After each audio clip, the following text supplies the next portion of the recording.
یہ پہلے تو ان کو شرم آنی چاہیے، ایک سیاسی لیڈر سٹیج پر کھڑا ہو کر الٹا سیدھا بولے۔ 8 تاریخ کو آپ لوگوں کو خود معلوم ہو جائے گا کہ یہاں سے جیت کس نے حاصل کی انشاءاللہ۔ گریز کے اندر ہمارے جتنے بھی کارکرتا ہیں وہ سب لگے ہیں اس میں اس وقت رات دن محنت کر رہے ہیں، اور ہم ڈور ٹو ڈور اس وقت کمپیننگ کر رہے ہیں۔ تو انشاءاللہ الرحمن جہاں بھی جاتے ہیں ہمارا اچھا رسپانس ملتا ہے، امپرومنٹ چل رہی ہے۔ تو کچھ دنوں تک ہم انشاءاللہ الرحمن یہ ڈور ٹو ڈور کمپیننگ ختم کریں گے، اور اس کے بعد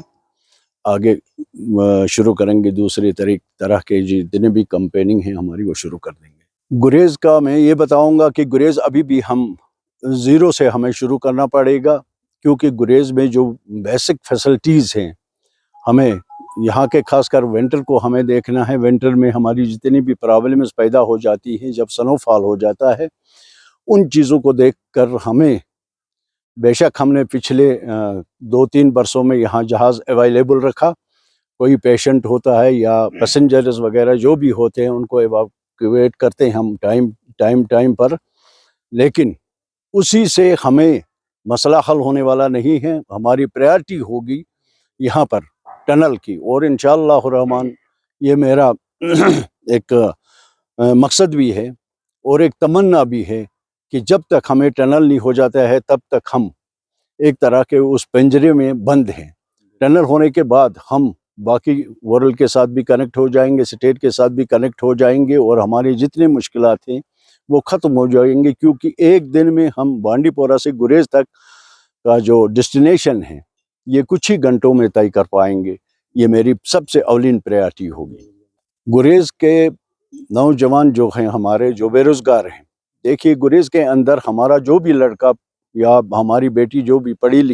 لکھے ہوں گے، یہ ان کے والد اپنے کندھے پر پتھر اٹھا کر یا گلے میں رسی ڈال کر مزدوری کر کے پڑھایا، انہوں نے وہاں تک ہمارے بچوں کو پہنچا دیا، لیکن بدقسمتی سے پچھلے 18 سال میں اس طرف کوئی دھیان نہیں دیا گیا۔ تو میری یہ پریارٹی رہے گی کہ یہاں پر ہم کچھ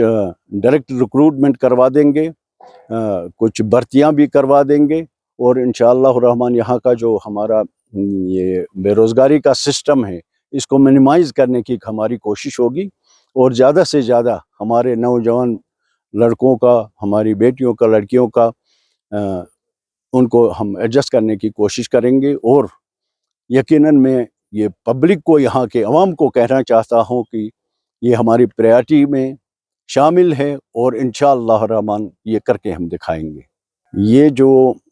انہوں نے نازیب الفاظ استعمال کیے میں اس میں جانا نہیں چاہتا ہوں۔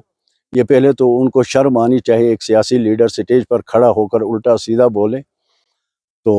یہ تو ان کو شرم آنی چاہیے۔ تو ساتھ ہی ساتھ جو میدان میں اتر جاتے ہیں وہ ہر ایک دعویٰ کرتا ہے کہ میں ہی جیت رہا ہوں، میں ہی جیت رہا ہوں۔ 100 ووٹ والا بھی کہتا ہے کہ میں آگے آنے والا MLA میں ہی ہوں، لیکن اب جو ٹائم ہے،